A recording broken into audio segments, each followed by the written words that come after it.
The silence before a kill shot is deafening.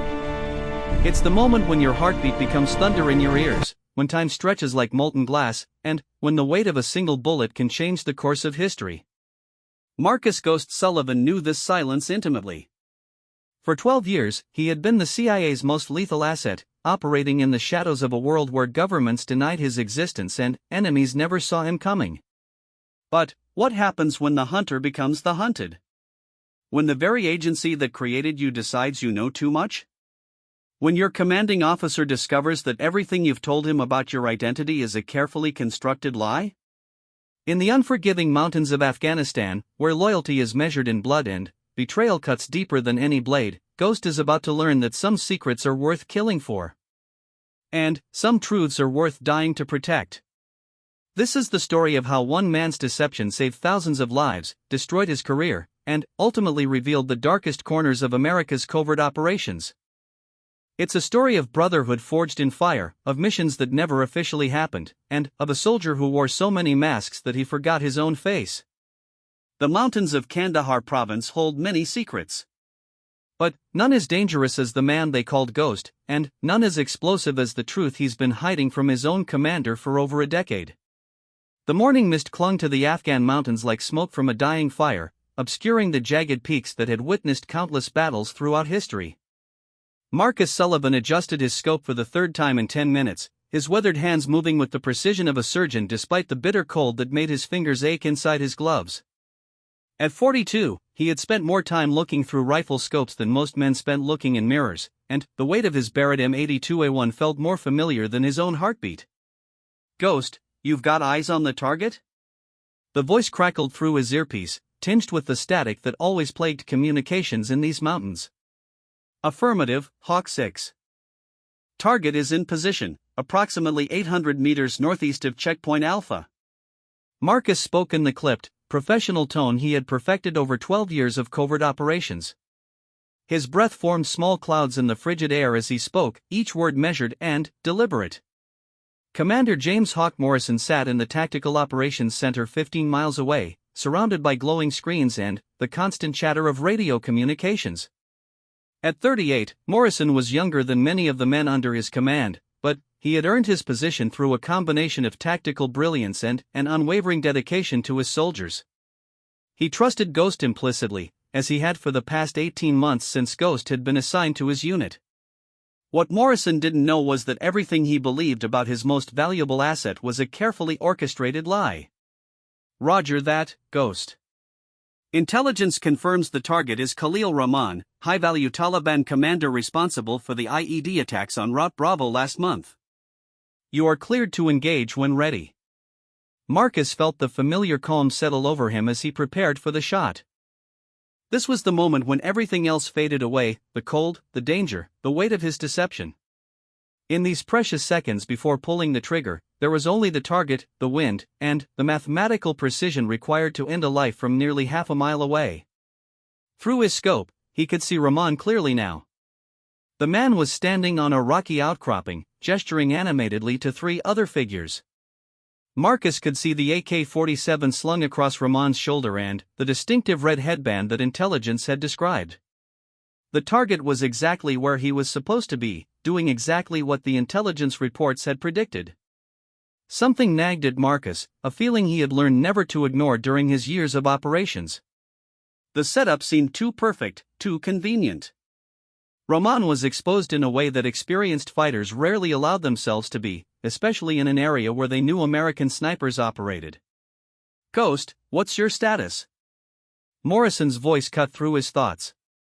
"Steady on target, Hawk 6. Something doesn't feel right about this setup." "Elaborate." Marcus continued to observe through his scope while he spoke. "Target is too exposed, sir.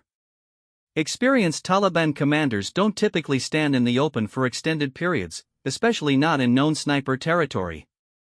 Could be a trap." Morrison studied the intelligence reports on his screen. The information had come through official CIA channels, vetted by analysts in Langley and confirmed by local assets. "Ghost, intelligence is solid on this one. Multiple sources confirm target identity and location. You have a clear shot?" Yes, sir. Clear line of sight, no wind interference, target is stationary. Take the shot. Marcus's finger rested on the trigger, applying just enough pressure to feel the mechanism's tension. In his peripheral vision, he noticed movement in a building approximately 200 meters to Ramon's left. Through the scope, he could see the distinctive glint of sunlight reflecting off glass, another sniper scope. The realization hit him like a physical blow. This wasn't an assassination mission, it was an ambush. Ramon wasn't the target, he was the bait. Someone had set up a counter-sniper operation, and Marcus was walking directly into it. "Ghost, I'm waiting for that shot," Morrison's voice carried a note of impatience. Marcus had perhaps 3 seconds to make a decision that would affect not only his own life but, potentially, the lives of dozens of other soldiers. His training kicked in, the result of thousands of hours of preparation for exactly this type of scenario. Instead of taking the prescribed shot at Ramon, he shifted his aim to the building where he had spotted the enemy sniper. The Barrett's report echoed across the mountains like thunder, and, through his scope, Marcus saw the enemy sniper's rifle tumble from the window. A second later, Ramon and his companions scattered, disappearing into the rocky terrain with the practiced ease of men who had been fighting in these mountains for decades. "Ghost, what the hell was that? You missed the target." Morrison's voice was sharp with confusion and anger. "Negative, Hawk 6. There was a counter-sniper in position. I eliminated the immediate threat." "What counter-sniper?"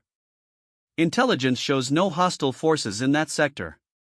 Marcus was already packing his rifle, moving with the swift efficiency born of years of practice.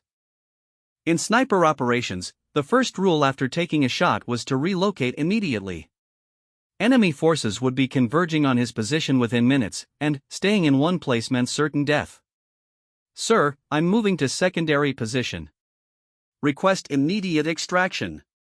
"Ghost, you need to explain what just happened." "Our intelligence, sir, with respect, your intelligence was wrong. Someone fed us bad information, and we walked into a trap. I'll brief you fully once I'm back at base." As Marcus moved through the rocky terrain with the practiced stealth that had earned him his call sign, his mind raced through the implications of what had just occurred. The intelligence for this mission had come through the same channels he had been monitoring for weeks as part of his real assignment. What Morrison didn't know was that Ghost wasn't just another sniper assigned to his unit. Marcus Sullivan was a deep-cover CIA operative tasked with investigating suspected intelligence leaks within Morrison's command structure. For the past 18 months, Marcus had been living a carefully constructed lie. His official record showed him as a former Marine sniper who had been recruited for special operations after distinguished service in Iraq. In reality, he had never served in the Marines.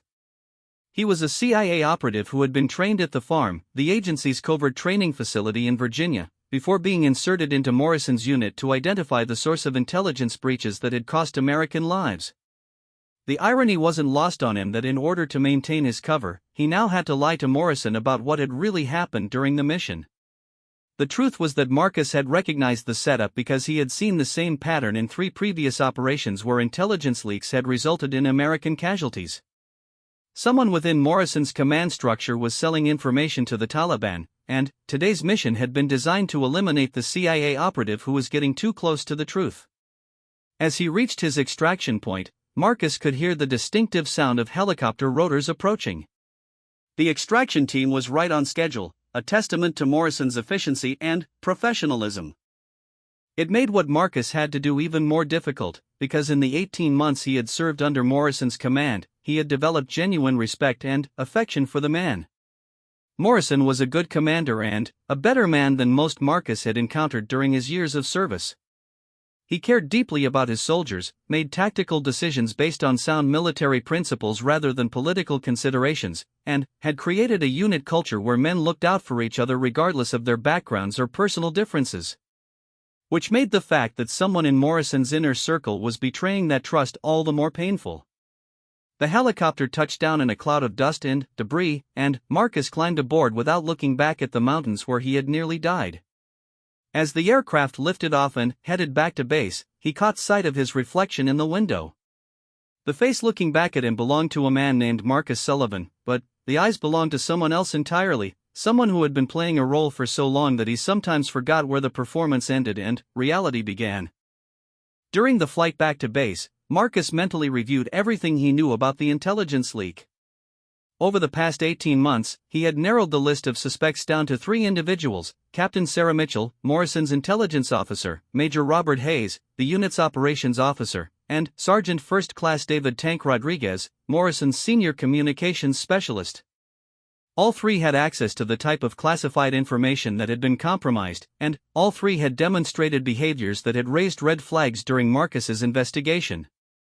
Captain Mitchell had been making encrypted satellite phone calls at odd hours, calls that didn't appear on any official communication logs. Major Hayes had been asking questions about operations that weren't directly related to his area of responsibility.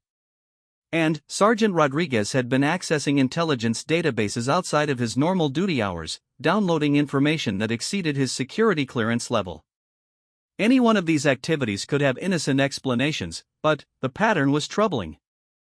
More troubling still was the fact that today's near disaster suggested that whoever was leaking information had discovered Marcus's true identity and was now actively trying to eliminate him. As the base came into view below, Marcus made a decision that would change everything. He was going to tell Morrison the truth about who he really was and what he was really doing there. It was a violation of his standing orders from Langley, and it would likely end his career with the CIA, but it was the only way to protect Morrison and his soldiers from further betrayal. The helicopter touched down on the landing pad, and Marcus could see Morrison waiting for him near the operations bunker. Even from a distance, he could read the commander's body language. Morrison was angry, confused, and concerned about what had happened during the mission. As Marcus walked across the base toward what he knew would be the most difficult conversation of his professional life, he reflected on the strange turns his career had taken. He had joined the CIA with the idealistic notion that he would be serving his country by operating in the shadows, protecting America's interests in ways that the public would never know about or understand. Over the years, that idealism had been tempered by the realities of intelligence work, the moral ambiguities, the necessary deceptions, the costs paid by both operators and innocent civilians caught in the crossfire of covert operations. He had learned to live with the contradictions inherent in his profession, to find meaning in missions that might never be acknowledged and to maintain his sense of purpose even when operating in moral gray areas. But serving under Morrison had reminded him of why he had wanted to serve in the first place. Morrison's unit operated with a clarity of purpose and a code of ethics that Marcus had rarely encountered in the intelligence world. These were soldiers fighting to protect each other and innocent civilians, making life and death decisions based on principles rather than political expedience. The fact that someone was betraying that trust for money or ideology made Marcus's blood boil in ways that few things could anymore. Over the years, he had learned to control his emotions, to maintain the professional detachment necessary for effective intelligence work. But this case had become personal in ways that complicated everything. Morrison was waiting for him outside the operations bunker, his face grim with the weight of command decisions that had gone wrong. Behind him, Marcus could see the familiar faces of the soldiers he had served alongside for 18 months, men who trusted him, who had covered his back during firefights, who had shared their rations with him during long operations in the mountains.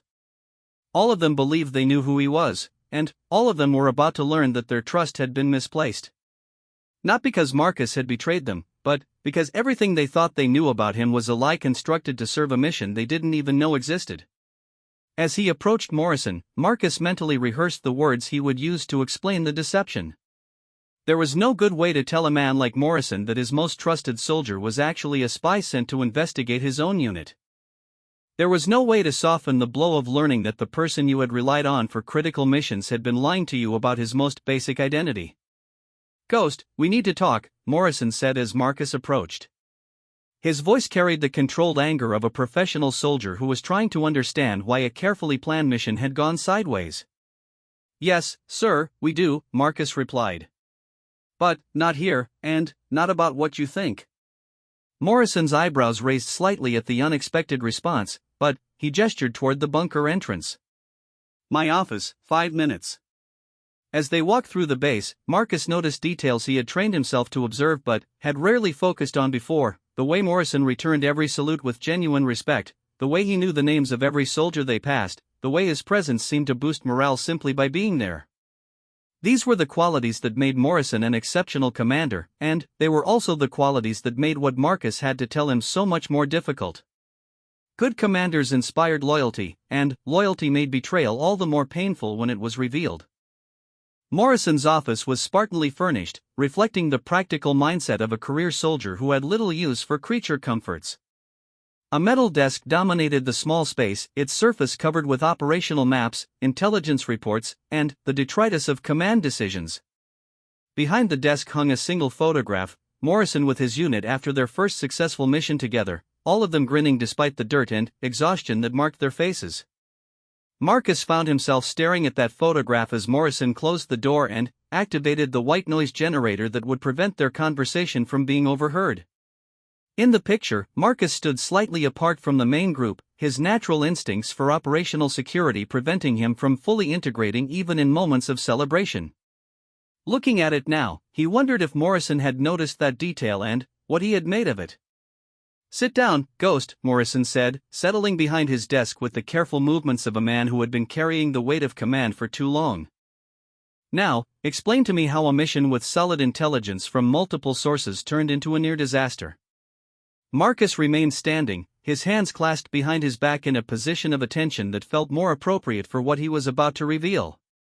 "Sir, before I answer that question, I need to tell you something that's going to change everything you think you know about me and this unit." Morrison's expression shifted from irritation to concern. In 18 months of serving together, he had never seen Ghost look uncertain about anything.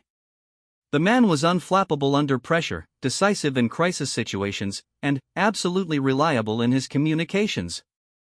The hesitation he was displaying now was completely out of character. "Whatever it is, just say it." Marcus took a deep breath and made the choice that would end his career as a covert operative. "Sir, my name isn't Marcus Sullivan, and I'm not a former Marine sniper. I'm a CIA operative assigned to investigate intelligence leaks within your command structure. I've been operating under deep cover for the past 18 months. The silence that followed was so complete that Marcus could hear the ventilation system cycling in the walls around them. Morrison's face went through a series of expressions: surprise, confusion, anger, and, finally, a cold fury that Marcus had never seen before. "You're telling me that you're a spy? That you've been lying to me and my soldiers for 18 months? "Yes, sir. I was inserted into your unit by Langley after a pattern of intelligence breaches resulted in American casualties. My mission was to identify the source of the leaks and gather evidence for prosecution." Morrison stood up slowly, his hands flat on the desk surface. "And did it occur to you or your handlers at Langley that maybe, just maybe, you could have told me about this investigation instead of treating me like a suspect?" "Sir, standard protocol for this type of investigation requires—" "I don't give a damn about standard protocol." Morrison's voice rose for the first time, his professional composure cracking under the weight of betrayal. "You've been evaluating my soldiers, my friends, my brothers in arms, looking for traitors. You've been sitting in my briefings, participating in my mission planning, earning their trust while spying on them." Marcus felt the full weight of what his deception had cost, not just in professional terms but in human ones. These men had welcomed him into their brotherhood, had trusted him with their lives, had shared with him the bonds that only soldiers in combat could understand. And he had violated the trust in service of a mission they didn't even know existed. "Sir, I understand your anger, do you? Do you really?" Morrison moved around the desk to stand directly in front of Marcus, close enough that Marcus could see the hurt behind the anger in his commander's eyes. "Tank Rodriguez carried you 3 miles on his back when you took shrapnel in Helmand Province. Sarah Mitchell shared her medical supplies with you when you were running low. Rob Hayes covered your extraction when you were pinned down by sniper fire. These people bled for you, and you've been investigating them for treason." Each example hit Marcus like a physical blow because they were all true. The soldiers in Morrison's unit had demonstrated the kind of loyalty and brotherhood that was supposed to be sacred among those who served together. And he had accepted their sacrifice while secretly gathering evidence that could destroy their lives.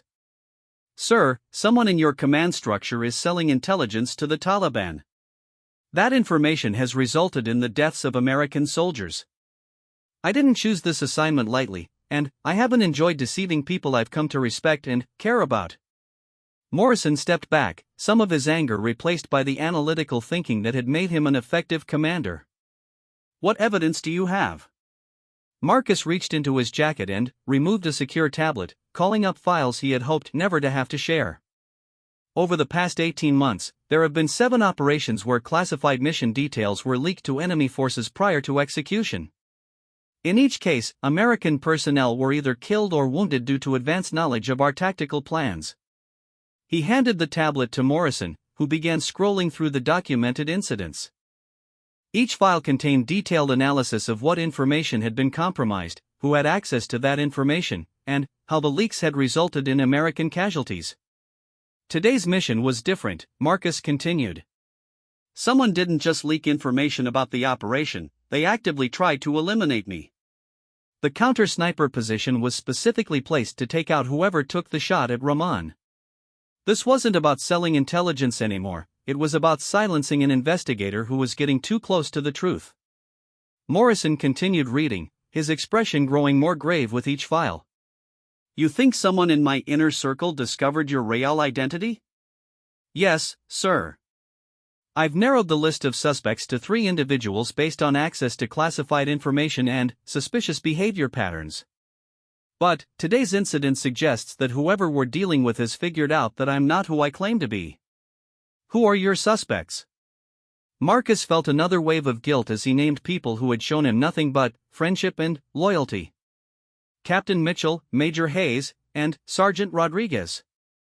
All 3 have exhibited behaviors consistent with intelligence gathering activities, and all 3 had access to the information that was compromised. Morrison set down the tablet and looked directly at Marcus, his expression unreadable. You know these people, Ghost, or whoever you really are. You've served alongside them, eaten with them, fought with them.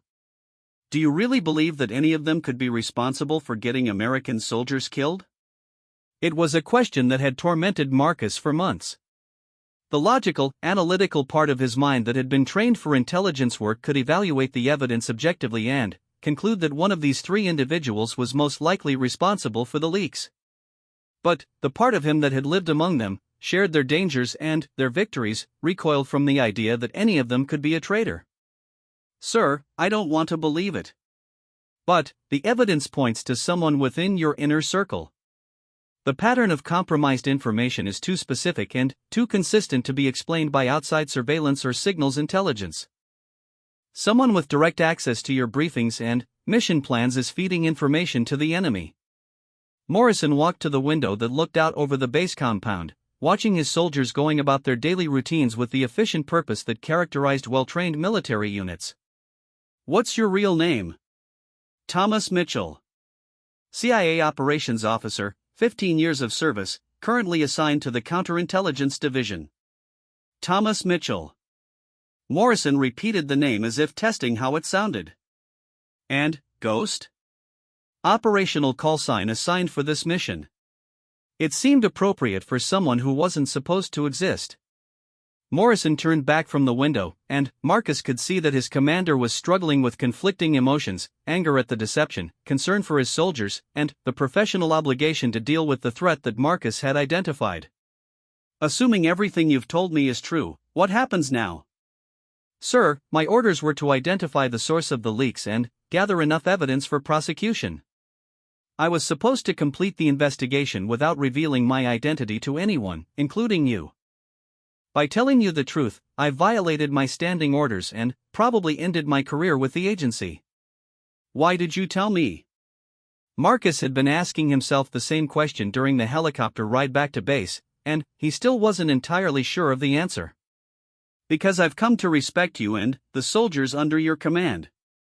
Because I believe you deserve to know that someone in your unit is betraying everything you've worked to build here. And, because after today's incident, I don't think I can complete this investigation safely without your help. Morrison nodded slowly, processing the implications of everything he had learned. You realize that if word of this gets out, it will destroy the unit cohesion that we've spent 2 years building. These soldiers trust each other absolutely, and that trust is what keeps them alive in combat situations. If they start suspecting each other of treason. I understand, sir. That's why I waited as long as I could before revealing the investigation. But someone tried to kill me today, which means the situation has escalated beyond what I can handle alone. Alright, Mitchell, I'm going to have to get used to that name. Here's what we're going to do. You're going to give me everything you have on your 3 suspects, and we're going to work together to identify the real traitor. But we're going to do it my way, using methods that won't destroy the trust and cohesion that keeps my soldiers alive. Marcus felt a surge of relief at Morrison's words. Despite everything he had just learned, Morrison was still thinking like a commander responsible for his soldiers' welfare rather than a man seeking revenge for personal betrayal. What did you have in mind, sir? Morrison returned to his desk and pulled out a secure satellite phone. I'm going to call Langley and have a very frank discussion with your handlers about why they thought it was appropriate to infiltrate my unit without my knowledge. Then, I'm going to implement some changes to our information security protocols that should help us identify how classified information is being leaked. Sir, if you contact Langley, they'll likely order my immediate extraction. The CIA doesn't typically allow compromised assets to remain in the field. Let me worry about Langley. Right now, you're the only person who has a complete picture of the intelligence leaks and their pattern. If someone is actively trying to kill you, removing you from the field would be exactly what they want. Morrison's logic was sound, but Marcus knew from experience that intelligence bureaucracies rarely operated according to sound logic when their operations were compromised. More likely, Langley would order his extraction and assign a new team to investigate the leaks, starting the entire process over again while the real traitor had time to cover their tracks. Sir, there's something else you should know. The intelligence that led to today's mission, it came through the same channels that have been compromised before. Whoever is leaking information knew that I would be the sniper assigned to that operation. Morrison's expression darkened as the implications became clear. You're saying someone tried to arrange your assassination using official CIA intelligence? Yes, sir. Which means our traitor has contacts within the intelligence community that go beyond just selling information to the Taliban. They have the capability to manipulate intelligence reports and operational assignments. This revelation added a new layer of complexity to the investigation that neither of them had anticipated. If the traitor had contacts within the CIA itself, then, the entire intelligence apparatus supporting Morrison's unit was potentially compromised. It also meant that reporting the situation to Langley could actually make things worse rather than better. Morrison sat down heavily in his chair, the weight of command decisions pressing down on him like physical force. Tom, can I call you Tom? Yes, sir. Tom, I need you to understand something. I don't care who you used to work for or what your original mission was. Right now, you're one of my soldiers, and someone just tried to kill you. That makes this personal for me in ways that go beyond any intelligence investigation. The simple statement carried more meaning than Morrison probably intended. In the military, particularly in special operations units, personal loyalty often transcended official chains of command and institutional obligations. Morrison was telling him that regardless of what happened with the CIA or the investigation, he would protect Marcus as he would any soldier under his command. Thank you, sir. I haven't had a commander I could trust completely in a very long time. Well, you do now. And, together, we're going to find out who's been betraying my soldiers and make sure they pay for it. As Morrison reached for the satellite phone to make his call to Langley, Marcus reflected on how dramatically his situation had changed in the span of a single conversation. 18 months ago, he had arrived at this base as a lone operative with a clear mission and no emotional attachments. Now he was part of something larger, a unit commander's determination to protect his soldiers and a brotherhood's commitment to finding the truth. For the first time since beginning this investigation, Marcus felt like he wasn't carrying the burden alone. Morrison's support would give him access to resources and perspectives that he couldn't have obtained as a covert operative, but, more importantly, it would allow him to pursue the truth without constantly watching his back for betrayal from the very people he was trying to protect. The phone call to Langley would be interesting, Marcus thought, as Morrison began dialing the secure number. His handlers at the CIA were going to be furious that he had blown his cover, but they would also have to acknowledge that the investigation had uncovered something much larger and more dangerous than simple intelligence leaks. Someone within the American intelligence apparatus was actively working to eliminate CIA operatives, and that threat would have to be addressed regardless of what happened to Marcus's career or Morrison's unit. The question was whether Langley would be willing to trust Morrison's judgment about how to proceed, or whether they would try to take control of the situation in ways that could compromise both the investigation and the safety of everyone involved. The phone call to Langley lasted 47 minutes, and Marcus could hear Morrison's half of the conversation growing increasingly heated as CIA bureaucrats tried to assert control over a situation they didn't fully understand. By the end of the call, Morrison's jaw was set in the rigid line that his soldiers had learned to recognize as a sign that their commander was about to do something that higher-ups wouldn't approve of, but that needed to be done anyway. "They want to extract you immediately," Morrison said as he hung up the secure phone. "Apparently, your handler believes that your cover is completely blown and that continuing the investigation in your current capacity represents an unacceptable security risk." Marcus had expected as much. The CIA's institutional response to compromised operations was almost always to pull back, reassess, and start over with fresh assets who hadn't been exposed. It was a conservative approach that minimized immediate risks but often allowed targets to escape justice while new operations were being planned and implemented. "What did you tell them?" "I told them that you're under my operational command and that I'm not releasing you to CIA custody until this investigation is completed. I also informed them that if they try to extract you without my permission, I'll file a formal complaint with the Joint Chiefs alleging CIA interference in active military operations." Marcus felt a surge of gratitude mixed with concern.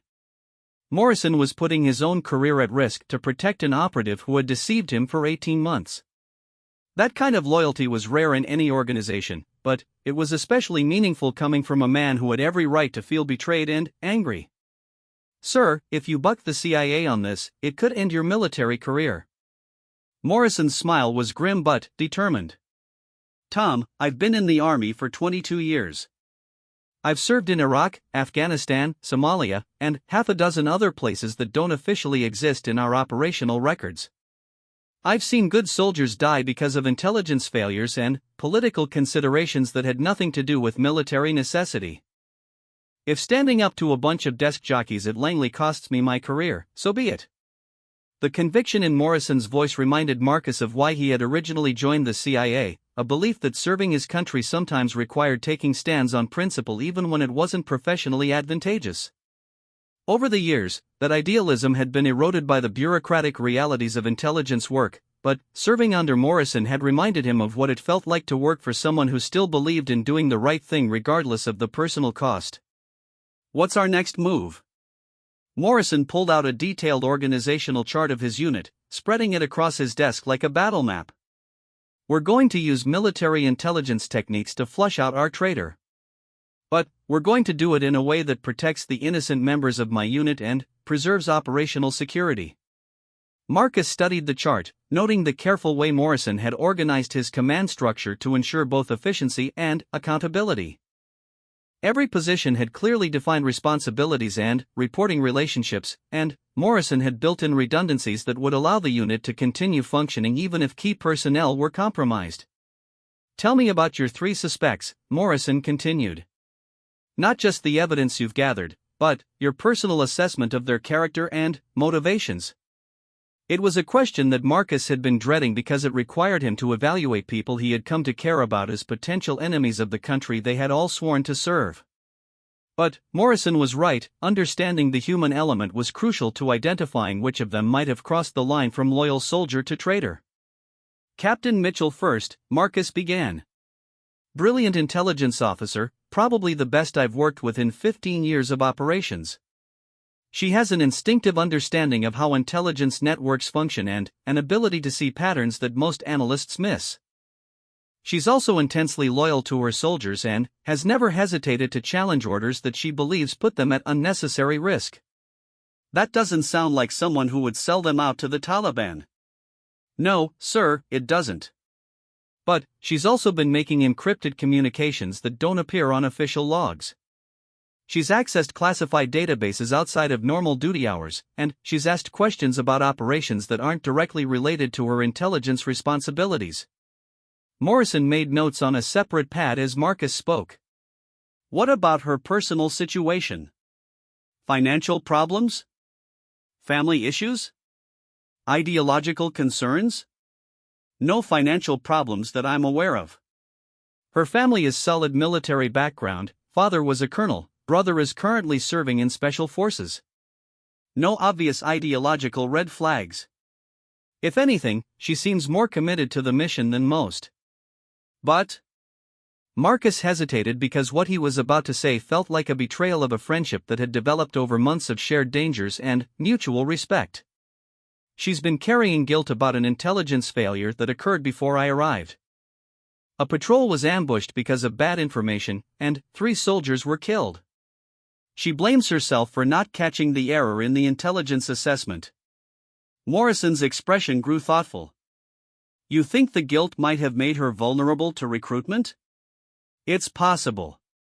Guilt can be a powerful motivator, especially if someone convinced her that she could prevent future casualties by providing information that would allow the Taliban to avoid unnecessary confrontations.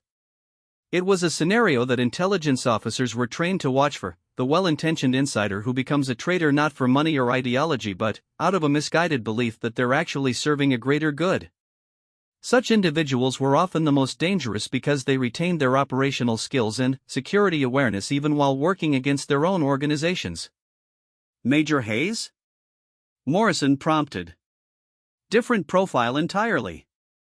Career officer, politically ambitious, sees this deployment as a stepping stone to bigger things. He's competent but not exceptional, and he's often frustrated by what he sees as the lack of strategic vision in our current mission. Meaning? He believes we're fighting the wrong war in the wrong way.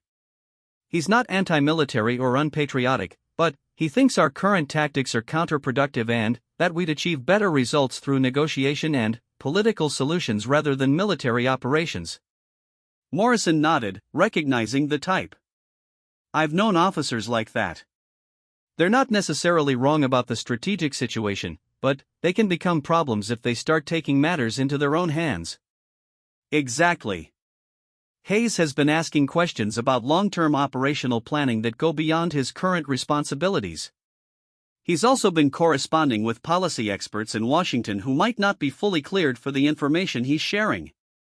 Financial situation? Solid, but expensive. Private school for 2 kids, mortgage on a house in an upscale neighborhood near Fort Bragg, country club memberships. His military pay covers it all, but barely. He's mentioned concerns about college tuition for his kids and retirement planning. Morrison made more notes. So we have possible ideological motivation combined with potential financial pressure. What kind of timeline are we looking at for his access to compromised intelligence? He's had access to all 7 operations where intelligence was leaked. His position as operations officer gives him early access to mission planning documents and tactical assessments. And Rodriguez? This was the most difficult assessment for Marcus to make because Rodriguez had become something closer to a friend than any of the others. They had shared the particular bond that develops between soldiers who have saved each other's lives in combat situations, and Marcus genuinely liked and respected the man. Tank is the most technically skilled communications specialist I've ever worked with.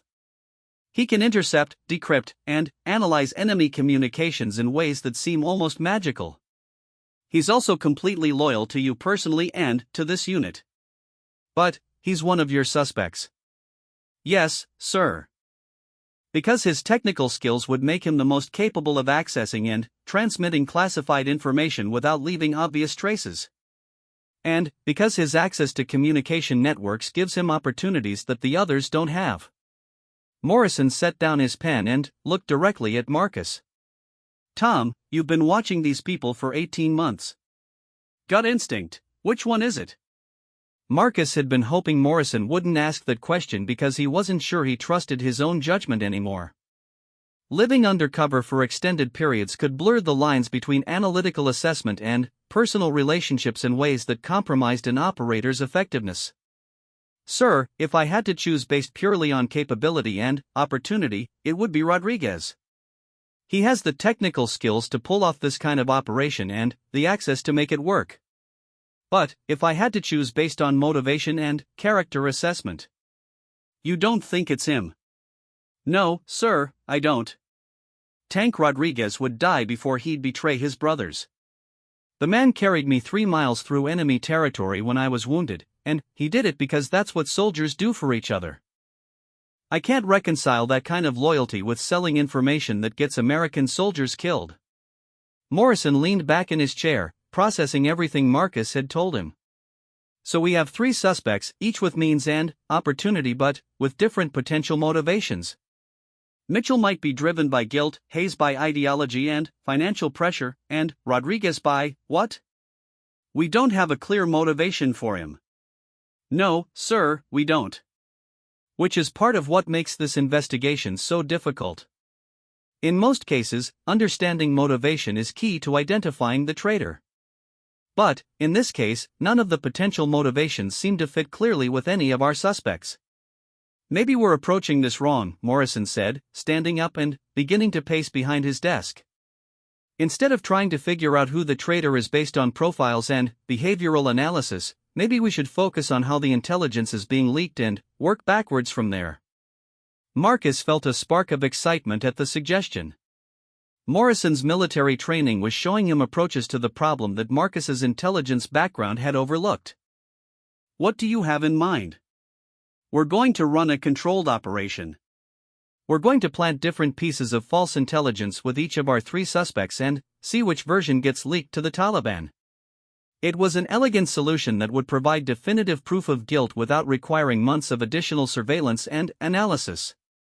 But, it was also dangerous because it would require them to run actual operations based on false intelligence, putting soldiers at risk to catch a traitor. Sir, that would work, but it would mean putting our people in danger based on deliberately false information. Not necessarily. We can structure the false intelligence in ways that don't significantly change the tactical situation, but that would be recognizable if leaked. Different routes to the same objective, different timing for the same operation, different personnel assignments for the same mission. Marcus could see the potential of the approach, but he could also see the risks. We'd need to be absolutely certain that the false intelligence doesn't compromise mission success or soldier safety. Agreed. But, it's the fastest way to identify our traitor without destroying unit cohesion through months of suspicion and internal investigation. Morrison was right, and Marcus knew it. Traditional counterintelligence investigations could take years to complete, and, in the meantime, more soldiers could die because of continued intelligence leaks. A controlled operation would provide answers quickly and definitively. How do we implement it? Morrison returned to his desk and pulled out a mission planning folder. We've got a scheduled operation next week, a reconnaissance mission to identify Taliban supply routes in the northern sector. We can brief each suspect with slightly different versions of the mission parameters and see which version the Taliban prepares for. That could work, but we'd need to be careful about how we compartmentalize the information. Each suspect needs to believe they have the complete picture while actually having only part of it. Leave that to me. I've been compartmentalizing information for security purposes since before you joined the CIA. The trick is to make each person feel trusted and informed while actually limiting their access to the complete operational picture. Marcus felt a surge of optimism for the first time since beginning this investigation. Working with Morrison was giving him access to military operational techniques that he had never learned at the farm, and Morrison's understanding of his own people was providing insights that months of covert surveillance hadn't revealed. When do we start? Tomorrow. I'm going to call separate briefings with Mitchell, Hayes, and Rodriguez. Each one will receive slightly different versions of the reconnaissance mission, and we'll see which version shows up in Taliban preparations. What do you need from me? Morrison's smile was predatory in a way that Marcus had never seen before. I need you to use whatever CIA surveillance capabilities you have to monitor Taliban communications and troop movements. When they start repositioning forces to counter our mission, we'll know which version of the intelligence they received. And then? Then, we'll know who's been betraying my soldiers, and we'll deal with them accordingly. The cold certainty in Morrison's voice reminded Marcus that beneath the professional demeanor and genuine concern for his soldiers, Morrison was still a warrior who had spent 2 decades learning how to identify and eliminate threats to American interests. Once they identified the traitor, Morrison wouldn't be satisfied with simply turning them over to military justice. He would want to understand the full extent of their betrayal and ensure that they could never threaten his soldiers again. As Morrison began outlining the specific details of their operation, Marcus realized that his investigation had evolved into something much more complex than a simple counterintelligence case. It had become a test of loyalty, trust, and the bonds that held military units together in the face of mortal danger. Over the next few days, they would discover not just the identity of the traitor but also the extent to which personal relationships could survive the revelation of betrayal. They would learn whether the unit's cohesion was strong enough to withstand the knowledge that one of their own had been working against them, and they would find out if justice could be achieved without destroying the very thing they were trying to protect. Marcus looked at Morrison's determined face and felt a mixture of anticipation and dread about what they would discover. After 18 months of investigation, they were finally going to get answers. But, as any experienced intelligence officer knew, sometimes getting the answers you're looking for turns out to be more dangerous than living with the questions. The next morning dawned gray and cold, with the kind of mountain mist that made visibility treacherous and reminded everyone that Afghanistan was a country where nature itself could be as deadly as any enemy. Marcus sat in the communications bunker, surrounded by the electronic equipment that would allow him to monitor Taliban radio transmissions and troop movements as Morrison's carefully planned deception unfolded. At exactly 0800 hours, Morrison began the first of his 3 briefings. Captain Sarah Mitchell entered the operations room with the crisp efficiency that characterized everything she did, carrying her intelligence files in a leather portfolio that had seen action in 3 different combat zones. Marcus watched through the surveillance feed as Morrison spread mission maps across the briefing table and began explaining what appeared to be a routine reconnaissance operation. Sarah, I need your assessment of Taliban activity in grid square 247 to 338, Morrison said, pointing to an area in the northern sector that had seen increased enemy movement in recent weeks. Intelligence suggests they've established new supply routes through that area, and we need to confirm locations and timing. Mitchell studied the maps with the analytical intensity that had made her such an effective intelligence officer. Sir, based on our current intelligence, I'd recommend a 3-day observation mission with insertion via helicopter at Landing Zone Alpha. The terrain provides good cover for a small reconnaissance team, and we should be able to establish overwatch positions that cover the main transit routes. Agreed. I'm assigning a 4-man team with you as intelligence support. Insertion at 0400 on Thursday, extraction on Saturday evening. Morrison marked the locations on Mitchell's copy of the map, deliberately providing her with specific details that differed slightly from what he would tell the other 2 suspects. Marcus made notes as he listened to the briefing through his headset.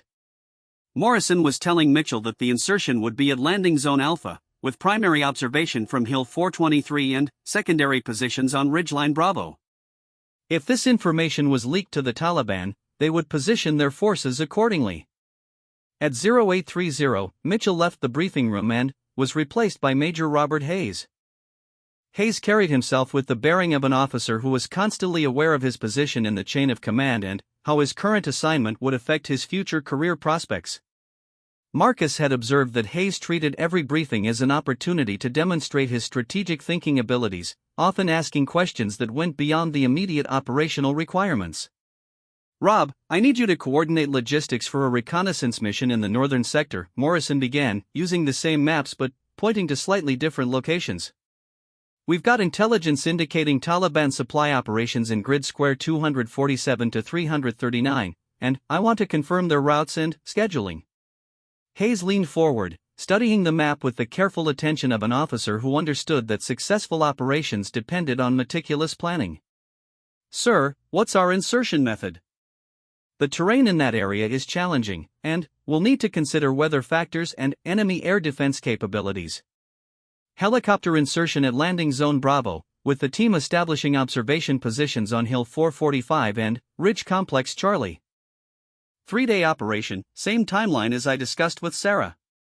Marcus noted the differences, Hayes was being told that insertion would be at landing zone Bravo rather than Alpha, that primary observation would be from Hill 445 rather than Hill 423, and that the grid square was 247 to 339 rather than 247 to 338. If Hayes was the source of intelligence leaks, Taliban forces would be positioned to counter these specific operational details. Sir, what's our backup extraction plan if the primary zone is compromised? Hayes asked, demonstrating the kind of thorough planning that made him a competent if unexceptional operations officer. Alternate extraction at landing zone Charlie, approximately 2 kilometers south of the primary zone. I'll have rotary wing assets standing by at base Delta for rapid response if needed. As Hayes took notes on his briefing materials, Marcus observed his body language for signs of deception or unusual interest in specific details. Hayes appeared professionally engaged but not particularly concerned about any aspect of the mission, exactly what Marcus would expect from an operations officer receiving routine mission parameters. At 0900, Hayes departed and was replaced by Sergeant First Class David Tank Rodriguez. Tank moved with the confident ease of a senior non-commissioned officer who had earned respect through competence and reliability rather than rank alone. His technical expertise made him indispensable for communications-dependent operations, and his loyalty to Morrison was absolute. Tank, I need you to set up communications for a recon mission in the northern sector, Morrison said, once again using the maps but providing a third set of operational details. Intelligence indicates Taliban supply activity in grid square 247 to 340, and we need real-time communications capability for a 3-day observation operation. Rodriguez examined the communications requirements with the methodical approach that had made him the best signals specialist Morrison had ever worked with. Sir, what's our primary insertion point? I'll need to pre-position relay equipment to ensure continuous contact with base. Landing zone Charlie, with observation posts on Hill 467 and Ridge Complex Alpha. The team will need secure communications capability throughout the operation, with backup frequencies in case primary channels are compromised. This was the third version of the mission parameters: insertion at landing zone Charlie, observation from Hill 467, and grid square 247 to 340. If Rodriguez was leaking intelligence, Taliban forces would prepare for yet another set of operational details. Roger, sir. I'll coordinate with the helicopter crews to ensure we have the right antenna configurations for that terrain. Do you want me to establish automated relay stations or maintain manual communications monitoring? Manual monitoring.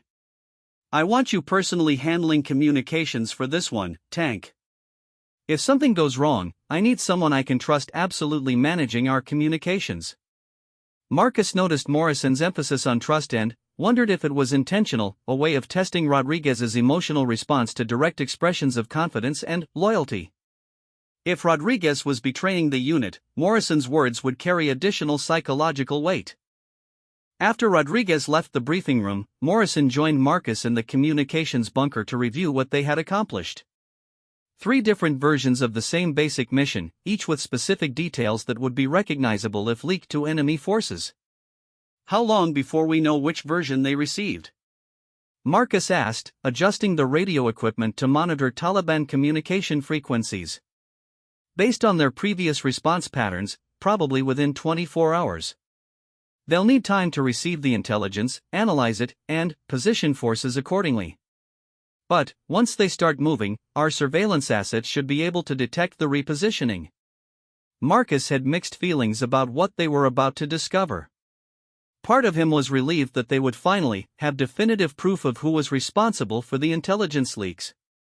But, another part of him dreaded learning that someone he had served alongside and trusted was actually a traitor who had contributed to the deaths of American soldiers. Sir, what happens once we identify the traitor? Morrison's expression was grim with the weight of command decisions that involved not just tactical considerations but the lives and loyalties of the soldiers under his command. That depends on what we discover about the extent of their betrayal. If it's just intelligence leaks motivated by money or misguided ideology, we'll turn them over to military justice and let the legal system handle prosecution. And if it's more than that? If we discover that they're part of a larger network or that they've been actively trying to eliminate American operatives, then we'll deal with the situation using methods that ensure they can never threaten our people again." Marcus understood the implication behind Morrison's carefully chosen words. Military commanders operating in combat zones had certain authorities and capabilities that weren't available to law enforcement agencies operating under civilian legal constraints. If the traitor represented an ongoing threat to American lives, Morrison had the legal authority and operational capability to neutralize that threat permanently. Over the next 18 hours, Marcus monitored Taliban communications with the focused intensity of a man whose life might depend on the intelligence he gathered. He listened to encrypted radio transmissions, analyzed movement patterns reported by aerial surveillance assets, and tracked the subtle changes in enemy activity that would indicate advanced knowledge of American operational plans. By Thursday morning, the pattern was clear. Taliban forces had begun repositioning in grid square 247 to 339, establishing observation positions on Hill 445 and placing improvised explosive devices along the approach routes to Landing Zone Bravo. They were preparing to counter the operational details that Morrison had provided to Major Hayes during his briefing. Marcus felt a mixture of satisfaction and sadness as he compiled the evidence that conclusively identified Hayes as the source of intelligence leaks. Satisfaction because after 18 months of investigation, they finally had proof of who was responsible. Sadness because Hayes was someone he had worked with, shared meals with, and trusted during combat operations. "It's Hayes," Marcus told Morrison as he presented the surveillance evidence that showed Taliban preparations corresponding exactly to the information Hayes had received during his briefing. Morrison studied the intelligence reports with the careful attention he gave to all information that affected the safety of his soldiers. "Are you certain?" "Yes, sir. Taliban forces are positioning exactly as they would need to counter the operational parameters you provided to Hayes. They're not preparing for the scenarios you gave to Mitchell or Rodriguez." Morrison set down the reports and looked directly at Marcus. "How do we handle this?" "Hayes is scheduled to be the operations officer for the actual mission, which means he'll have access to the real operational details when we finalize mission planning." It was a problem that Marcus had been considering since they first detected the Taliban preparations. Hayes couldn't be allowed to participate in mission planning for the actual reconnaissance operation because his knowledge of the real parameters would certainly be passed to enemy forces. But removing him from mission planning without explanation would alert him to the fact that his treachery had been discovered. "Sir, I recommend we proceed with the original mission but modify the operational details in ways that account for Taliban preparations.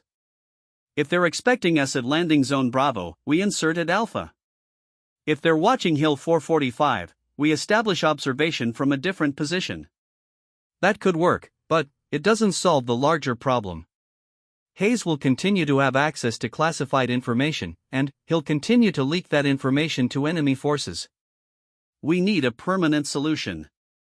Marcus had been dreading this moment because he knew that permanent solution in Morrison's vocabulary might mean something more final than military prosecution. Hayes had betrayed his oath, his country, and his fellow soldiers, but he was still an American officer who deserved due process under military law. "Sir, I recommend we gather additional evidence about the extent of Hayes's involvement and, then, turn him over to military intelligence for interrogation and prosecution. We need to understand whether he's acting alone or as part of a larger network." Morrison nodded, but Marcus could see that his commander was thinking about considerations that went beyond simple law enforcement. "Tom, Hayes has been involved in operational planning for dozens of missions over the past year. If he's been leaking information consistently, he's partially responsible for every American casualty we've suffered during that period." The weight of that realization settled over both of them like a physical presence. They weren't just dealing with abstract betrayal or bureaucratic security breaches. They were dealing with someone who had directly contributed to the deaths of soldiers they both knew and cared about. "I know, sir. But we still need to follow proper procedures for dealing with suspected traitors. Military law exists for a reason, even in combat situations." "You're right, of course. But I need to know the full extent of his betrayal before I decide how to proceed." Morrison's tone suggested that he was considering options that might not involve military courts or legal proceedings. Marcus understood the impulse. In combat situations, threats to American lives were often dealt with using methods that prioritized effectiveness over legal niceties. What do you have in mind? We're going to confront Hayes directly and see what he tells us.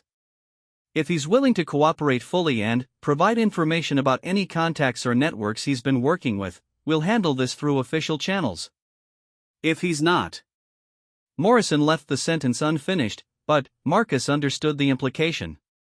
Hayes would be given one opportunity to come clean and cooperate with the investigation. If he refused or if his betrayal was more extensive than simple intelligence leaks, Morrison would consider alternative methods of ensuring that Hayes could never threaten his soldiers again. When do we confront him? Tonight, after normal duty hours when the base is secure and we can have a private conversation without risk of interruption. Marcus spent the rest of the day reviewing everything they knew about Hayes and preparing for what would likely be the most important interrogation of his career.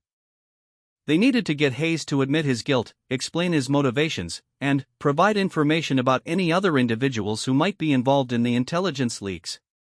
But they also needed to be prepared for the possibility that Hayes would refuse to cooperate or that his betrayal was part of something larger and more dangerous than they had initially suspected. In that case, they would need to decide whether to follow official procedures that might allow a traitor to escape justice or take more direct action that would ensure the safety of American soldiers. As evening approached and the base settled into its nighttime security routine, Marcus felt the familiar tension that preceded critical operations. After 18 months of investigation, they were finally going to confront the person responsible for betraying American soldiers. The next few hours would determine not just Hayes' fate but also whether justice could be achieved without compromising the principles that American soldiers were supposed to defend. Major Robert Hayes entered Morrison's office at 2100 hours with the confident bearing of an officer who believed he was attending a routine briefing about operational adjustments. Marcus watched from the shadows behind the door, his hand resting on the sidearm that Morrison had insisted he carry for this confrontation. The evidence against Hayes was conclusive, but neither of them knew exactly how he would react when faced with exposure. Sir, you wanted to see me about modifications to tomorrow's mission parameters? Hayes asked, settling into the chair across from Morrison's desk with the relaxed posture of a man who had no reason to suspect that his world was about to collapse.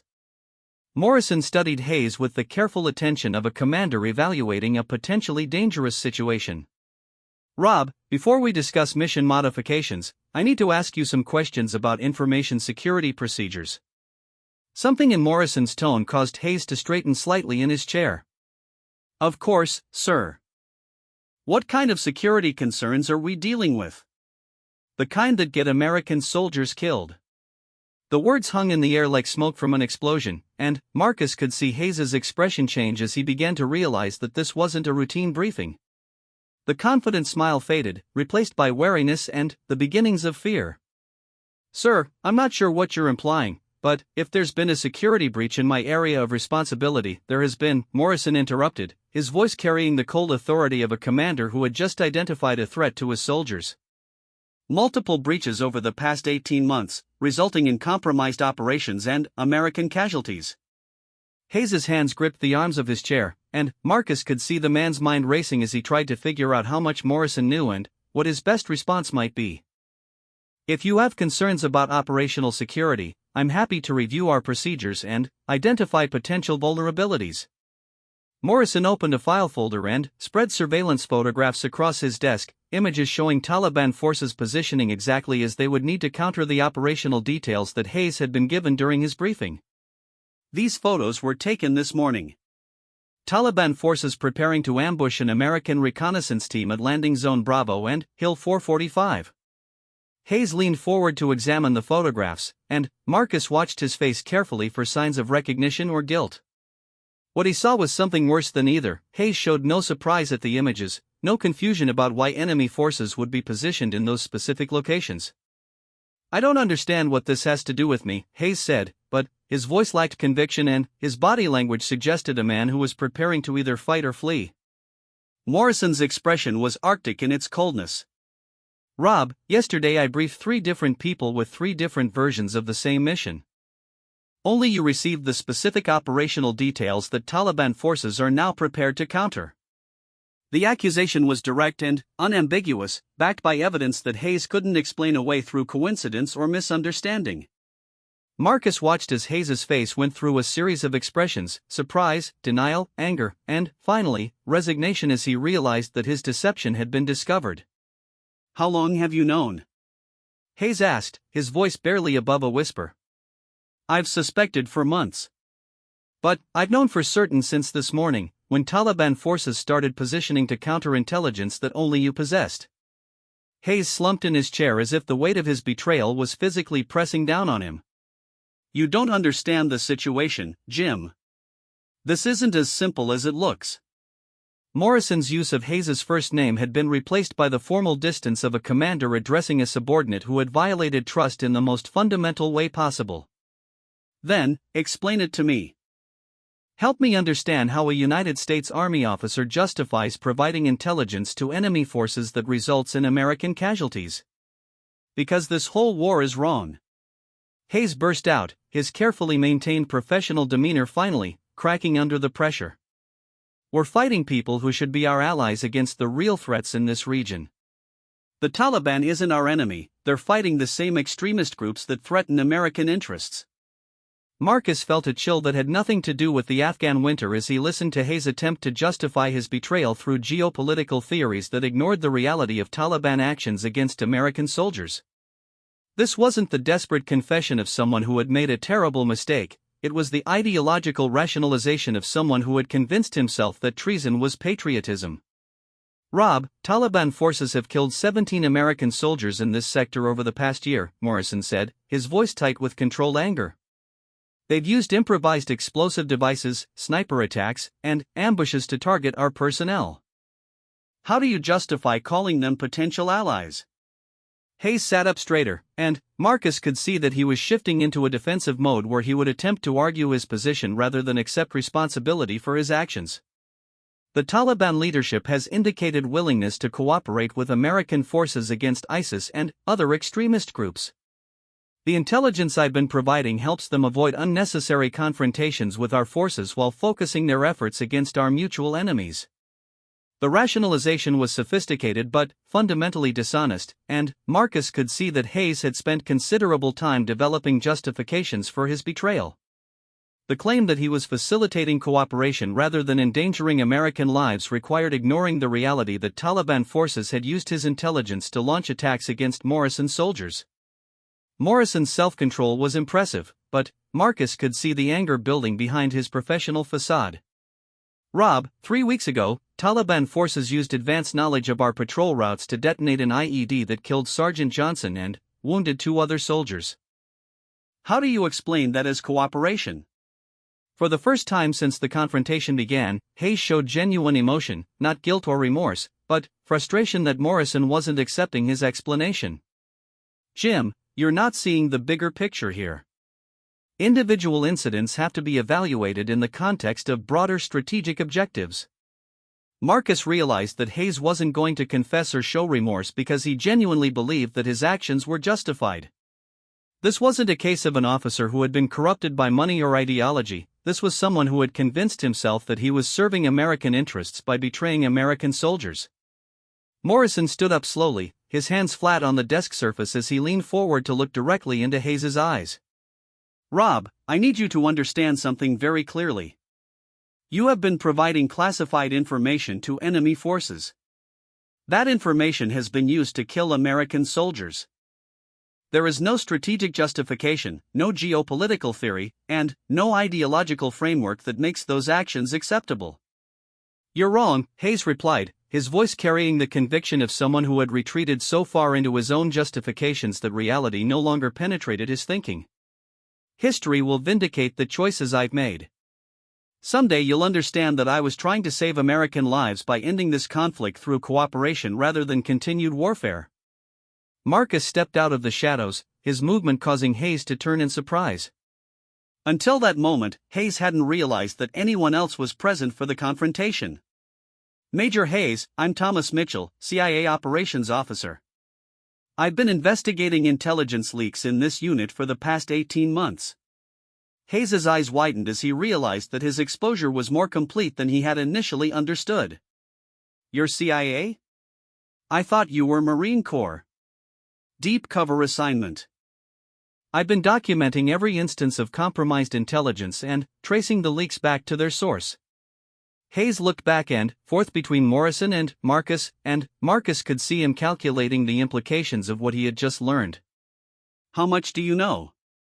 Marcus pulled out a file folder containing surveillance reports, communication intercepts, and photographic evidence documenting Hayes's activities over the past 18 months. Everything. Your contacts with Taliban intermediaries, your access to classified information, your pattern of communication timing that corresponds with enemy operational changes.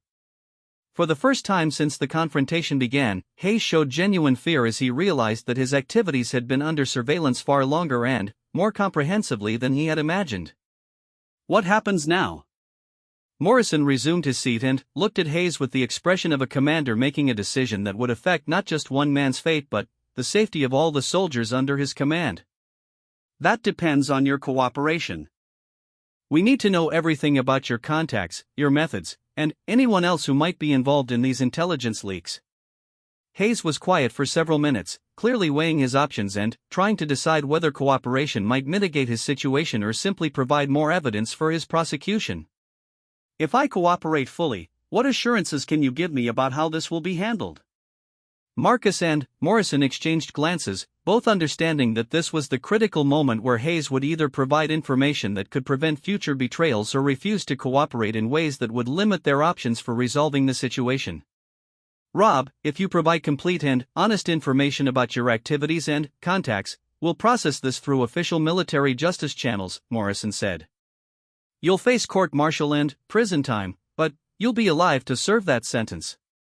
The implication was clear: cooperation offered the possibility of survival, while continued resistance might result in more permanent solutions to the problem Hayes represented. Hayes nodded slowly, the reality of his situation finally penetrating the ideological fog that had allowed him to justify 18 months of betrayal. What do you want to know?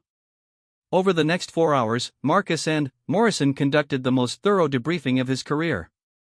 Hayes provided detailed information about his contacts within Taliban leadership, his methods for communicating classified information, and his motivations for believing that cooperation with enemy forces served American interests. What emerged was a picture of a man who had gradually convinced himself that standard military operations were counterproductive and that he could serve American interests better by working covertly with Taliban leaders to avoid unnecessary conflicts. His betrayal hadn't begun as treachery but as a misguided attempt to reduce American casualties through unauthorized negotiation. The tragedy was that Hayes's good intentions had been manipulated by Taliban intelligence operatives who had fed him carefully crafted information designed to make him believe that cooperation was possible while they used his intelligence to launch attacks against American forces. Rob, did it never occur to you that Taliban leaders might be lying to you about their intentions? Morrison asked as the debriefing continued. Hayes's response revealed the depth of his self-deception. I believe that even if some Taliban factions continued to attack American forces, providing intelligence that helped them avoid confrontations would reduce overall casualties while creating opportunities for eventual cooperation. Marcus realized that Hayes had been operating under assumptions so fundamentally flawed that no amount of contrary evidence could have penetrated his thinking. He had wanted to believe that cooperation was possible, and that desire had made him vulnerable to manipulation by enemy intelligence services. By dawn, they had extracted everything useful from Hayes and documented evidence that would support court-martial proceedings. Hayes had provided names, dates, communication methods, and details about Taliban intelligence operations that would be valuable for protecting other American units operating in the region. Morrison made the decision that Hayes would be immediately transferred to military custody pending court-martial proceedings. The information he had provided would be used to improve intelligence security procedures and to warn other commanders about similar penetration attempts. As military police took Hayes into custody, Marcus reflected on how the investigation had changed his understanding of betrayal and loyalty. Hayes wasn't a villain motivated by greed or ideology. He was a good man who had made terrible decisions based on flawed assumptions about the nature of the conflict he was involved in. The real tragedy wasn't just that Hayes had betrayed his oath and his fellow soldiers, but that his desire to serve American interests had been turned against the very people he had wanted to protect. Enemy intelligence services had identified his idealistic motivations and manipulated them to achieve their own objectives. Morrison's handling of the situation had demonstrated the kind of leadership that Marcus had rarely encountered during his years with the CIA. Despite his personal feelings of betrayal and anger, Morrison had prioritized gathering information that would protect other soldiers over seeking immediate revenge against Hayes. 2 weeks later, as Marcus prepared to return to Langley for reassignment, he reflected on what he had learned during 18 months of living among soldiers who embodied the best values of military service. Morrison's unit had demonstrated loyalty, courage, and sacrifice in ways that reminded Marcus of why such service mattered. The investigation had cost him his cover identity and, probably his career with the CIA, but it had also restored his faith in the possibility of serving something larger than himself. Working alongside Morrison and his soldiers had shown Marcus that despite the moral ambiguities inherent in intelligence work, there were still people and principles worth protecting. As his helicopter lifted off from the base for the final time, Marcus looked down at the mountains where he had spent 18 months living a carefully constructed lie in service of a larger truth. He had exposed a traitor and protected soldiers who had become more than assets or sources, they had become the closest thing to family that his profession allowed. The mountains of Afghanistan would keep their secrets about the man called Ghost, but Thomas Mitchell would carry the memories of genuine service and authentic loyalty for the rest of his life. In a profession defined by deception and moral compromise, he had found something real worth protecting. That discovery, he realized, was more valuable than any intelligence he had ever gathered or any operation he had ever completed. The war would continue, and other investigations would be necessary to protect American soldiers from betrayal by those they trusted. But Marcus had learned that even in the shadowlands of intelligence work, it was possible to find meaning, purpose, and brotherhood among those who served with honor. As the helicopter disappeared into the morning mist, the base below returned to its routine of preparing for missions that would never be officially acknowledged but that would make the difference between life and death for soldiers serving in one of the world's most dangerous places. And, in Morrison's office, a new intelligence officer was being briefed about the security procedures that had been implemented to prevent future betrayals by those who confused good intentions with good judgment.